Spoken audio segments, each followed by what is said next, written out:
time to maximize profitability and cash flow. It's time to learn habits and hacks from the best e-com CEOs. It's time for Return on Podcast with me, Tyler Jefcoat. All right, last video we talked about PAG, post-advertising gross profit. We wanted to learn how to know what our real profit margins were for our entire company, right? We're selling on Amazon, we're selling on Shopify. We don't want that awkward moment where we're at a conference or in a mastermind and we know our sales, but we don't know for sure if we made money last month. And so we talked about how you can change your accounting to get better, clear visibility into how your channels and your overall business is performing.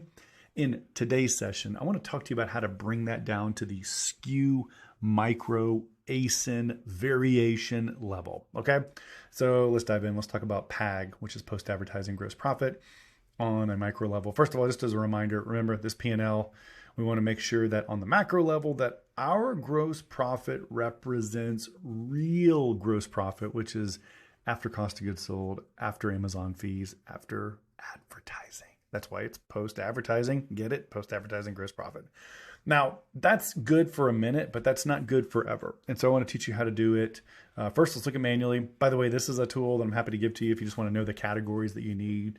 If you only have 3 products like I'm showing you on the screen and you're a relatively new seller, frankly, churning this out manually once a week or so is probably a good practice for you.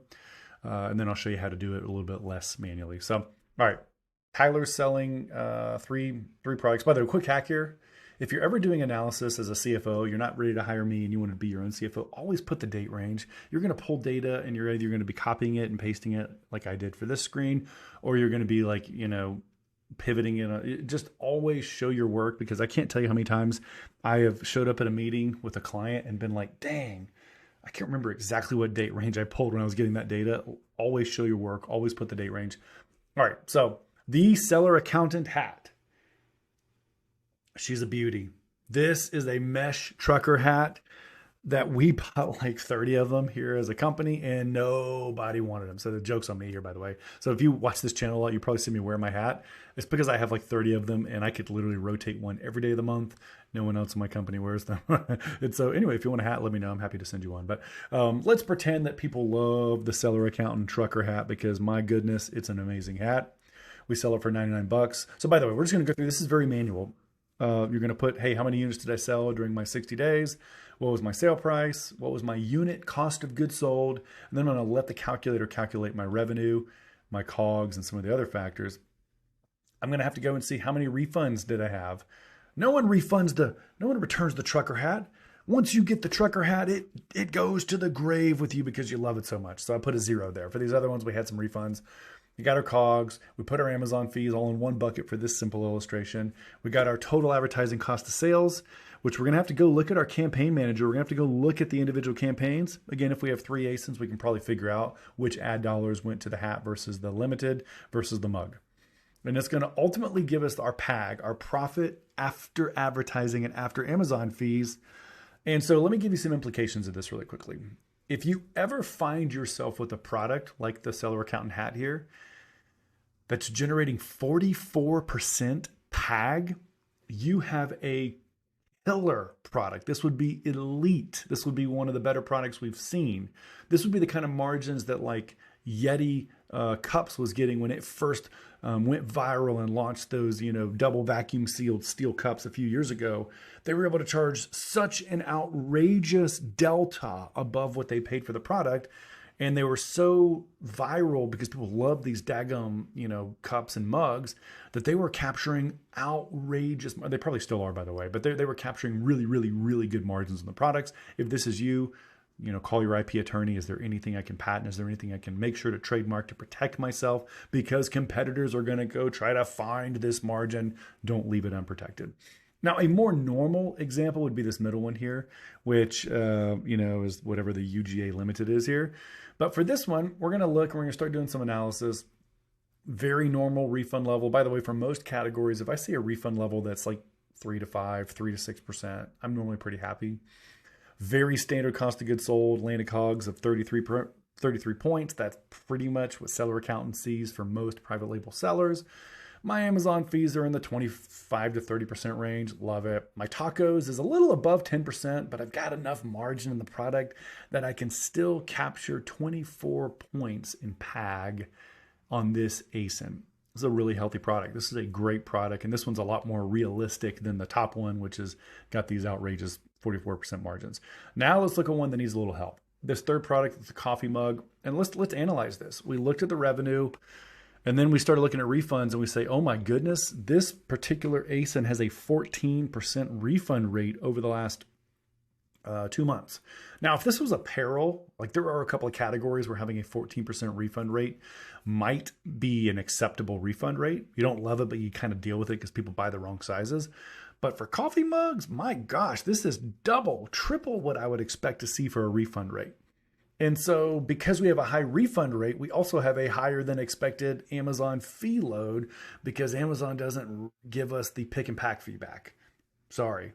Right? And so when we look at this product, the actual PAG is 12%, really low, not good. We're not real happy with that. In fact, I would go so far as to argue that if you're only getting 12% PAG, this is a product that needs to be killed. But before we kill it, we don't want to just jump to the conclusions. Before we kill it, let's at least look and see if there's something we can nurture, we can cuddle to improve this ASIN before we kill it. Obviously, I've already identified it's the refunds. It might be time to go back to the manufacturer and fix a quality defect. Or if people are just confused by our listings and are buying the wrong size or the wrong variation, to go back and spend a little bit of money to make that A+ content better so that we're not getting people buying the wrong stuff. Make sure they're buying what they want.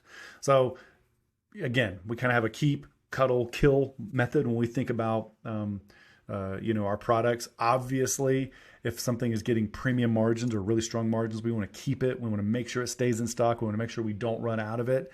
And if it's struggling, we're going to go through a process of trying to nurture it, or cuddle it back to health before we choose to kill it.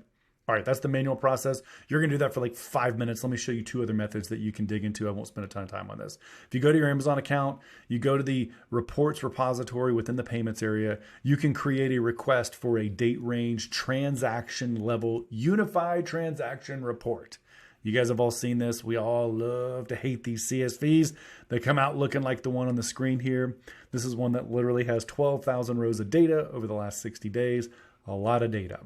But what I could do is I could basically grab this data and I could insert a pivot table, right? You guys have done pivot tables before. You remember that from like whatever, high school business class.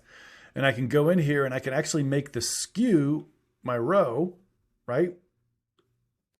And then I can go ahead and try to figure out what quantity I did and then what my product sales were. If I had any promotional coupons I gave away and then what my seller fees were. That one did anything, this one does. Okay. And then I could get the total. And literally from this, I could create another column that says landed cost of goods sold. And I could have all of my COGS per ASIN. This is a catalog that has like several hundred different ASINs, right? But I could use a VLOOKUP to pull in my cost of goods sold related to this particular SKU. And then from there, I could actually calculate a rough profit. Now, this doesn't include my advertising. I still would have to go in and find another way of kind of estimating my advertising per ASIN.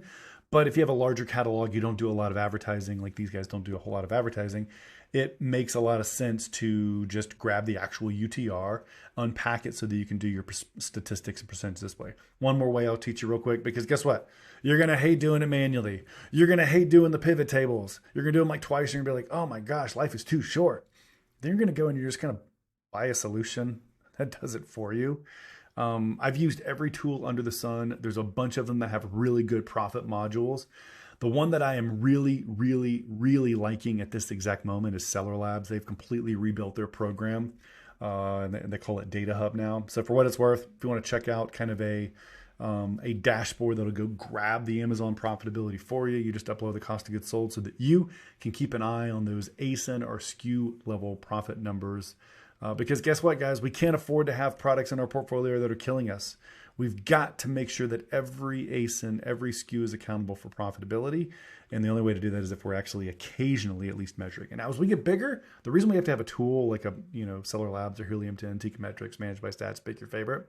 we've got to have a tool because we've got to keep an eye on this on a, like more of a weekly basis. I've got to know if one of my ad campaigns got out of whack and I'm tripling my ad spend on a product, or if I have a refund issue that popped up out of nowhere, or if I've had a militant, competitor go and put a bunch of 1-star reviews on my listing and now my hero SKU is down. I don't want to wait for that 14-day Amazon settlement to come out. I've got to have that kind of visibility to know what's going on in more real time. So again, this is SKU level PAG. You've got to measure it. You've got to use it. You got to think, keep, never stocking out of those. Those are crushing it. Kill, okay, this one's dead. I've tried everything I can try. Let's get rid of it. Or cuddle, let's try to nurture a struggling product back to health by either improving the listing, improving the quality, or improving my advertising efforts. Until next time, guys, Tyler Jefcoat, Seller Accountant. Thanks again for watching this video. Thanks for liking. Thanks for subscribing. Leave me comments, leave me questions. And if you can't find this free manual tool on the website, it normally is there, but as we're redoing content, sometimes it isn't there. Just reach out to me. I'll send it to you. Happy to help. Cheers. Take care.